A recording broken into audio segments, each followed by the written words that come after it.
মামা, এটা আপনি কি দিলেন? আমি এক গেলা সামনে শরবত বেচা দেব না। এই যে আমি বুঝলাম, আমি দেব না, একটা না সব বন্ধ, সব না, আমি টাকা দেব না। দেশটা কি মগের মূল্য পাইছেন নাকি স্যার? এটা জুলুম হয়ে যাবে না? আর জুলুমের কি দেখলেন? সব জিনিসই আমাদের বাংলাদেশে জুলুম করে নিতেছে। ব্যবসায়ীরা যখন সিজনে যেটার দাম বেশি বেশি নিলে তাদের পোষায়, এই জিনিসগুলোর দাম ওইরকম নেই। আমার রিক্সা বেশি ভাই। হ্যাঁ, এই যে ভাইরা,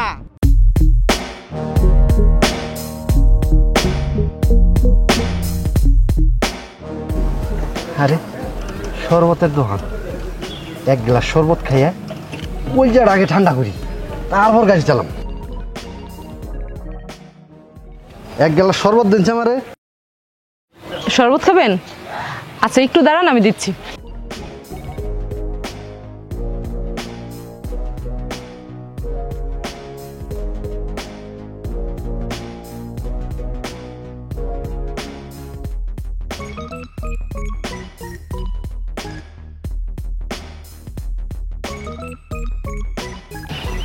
এই নেন শরবত।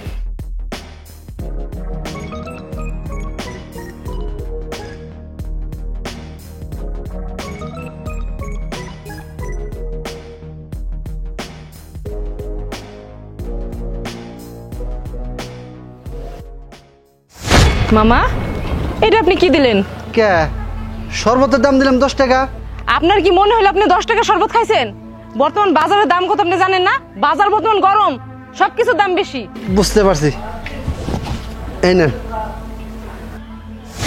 এই মামা, এই আপনি কি আমার ভিক্ষা দেওয়া শুরু করছেন? হ্যাঁ, আপনার কি মনে হচ্ছে আমি ভিখারি? কে ম্যাডাম, 10 টাকার শরবত আমি 15 টাকা দিছি, 5 টাকা বেশি দিছি তো। আরে রাখেন তো, 15 টাকা দিতে আইছে।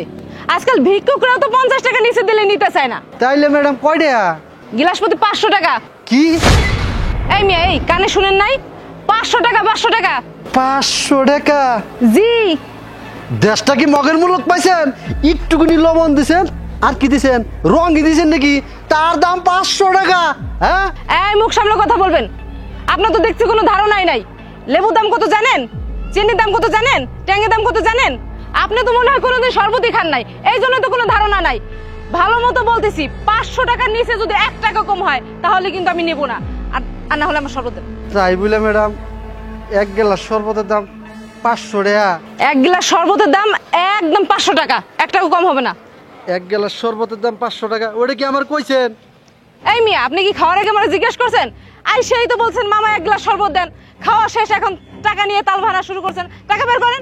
আপা, এটা কিন্তু জুলুম হয়ে গেছে গা।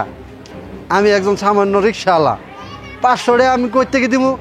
আমার নগে মনে হয় আপনি ফাবন নিতেছেন। আরে মামা, আমার আর কোনো খাইয়া দেয় কাজ নাই। এই রোদ্রের মধ্যে শরবত বিক্রি করা বাদ দিয়ে আপনার সাথে আমি ফাপুর বাজে নিতেছি। আপনি তাই মনে হলো না? এই শুনেন, ভালোই ভালোই বলতেছি, আমার শরবতের দাম 500 টাকা এখান থেকে দিয়ে তারপরে যাবেন, তা না হলে 1 পাও নড়তে পারবেন না। টাকা বের করেন, টাকা বের করেন। শরবত খাবেন? দাঁড়ান ভাই, দিতাছি।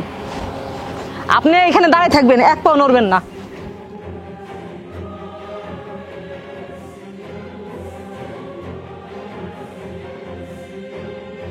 এই যে ভাই আপনার শরবত।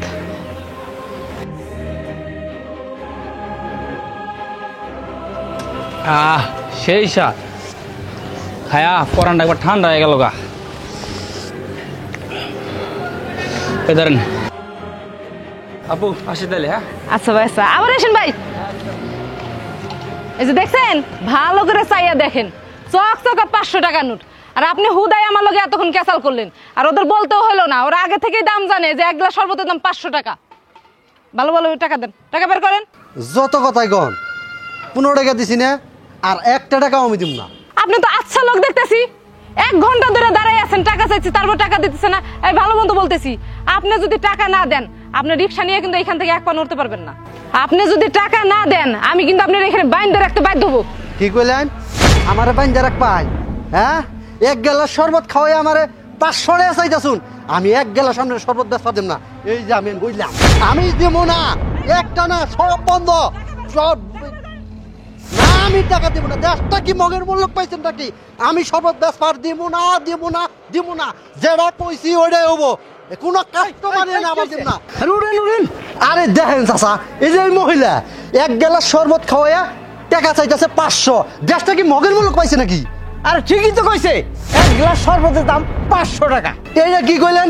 এক গেলাস শরবতের দাম 500 টাকা কিভাবে হয় এটা আমার বুঝান। আর ভাই চিল্লাইন না, এই যে শরবত বিক্রি করে এইটা আমার দোকান। এই শরবত বিক্রি করা এই যে মেয়েটাকে দিয়ে তাকে পার ডে দিতে হয় আমার 2000 টাকা। তারপরে লেবুর দাম কত জানেন, চিনির দাম কত জানেন, এই সমস্ত এই যে পানিটাও কিনে আনতে হয়। এই সমস্ত জিনিস মিলাইয়া শরবতের দাম পড়ে 500 টাকা। স্যার এটা জুলুম হয়ে যাবে না? আর জুলুমের কি দেখলেন? সব জিনিসই আমাদের বাংলাদেশে জুলুম করে নিতেছে।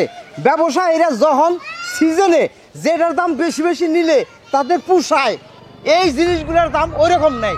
রমজানের সময় চুলা বুট শুরু করে যত রকম জিনিস আকাশ ছোঁয়া দাম। আবার এই যে কুরবানির সময় গরুর মাংস এমনি যদি থাকে 600, ওই সময় বললো 1000 1500। তাহলে এই যে গরমের সময় আমার এই ব্যবসাটা খুলছি, এখন 2 দিন পরে যদি বৃষ্টি হয়ে যায় আমার ব্যবসা ডগ উঠবো। এই জন্য এই গরমের মধ্যে যতটুকু পুষে নিয়ে হারি, এই জন্য 500 টাকা গ্লাস। স্যার ও স্যার, আমি রিক্সা চালাই খাই, মাত্র এই কারণের মধ্যে 100 টাকা কামাই করছি। আর আমার কাছে টাকা নাই স্যার, আমি কোন থেকে দিব স্যার? কই স্যার, আমার মাফ করে দিন। আরে মাফ করা যাব না, এই 500 টাকা 500 টাকাই দিতে হবে। আর যদি কোনো ক্রমে না দিতে পারো তাহলে তোমার রিক্সাটা থাকবো, রিক্সা বিক্রি করে আমার টাকা নিতে হবে, আমি লস দিতে পারবো না। আমার রিক্সা বেশি ভাই। হ্যাঁ, এই যে ভাইরা, এই রোদ্রি গরম কতদিন থাকে বলা যায় না। আমার ব্যবসায় তো লস দেওয়া যাবে না, এই 2 দিনের মধ্যে আমার চালান উঠাইতে হবে।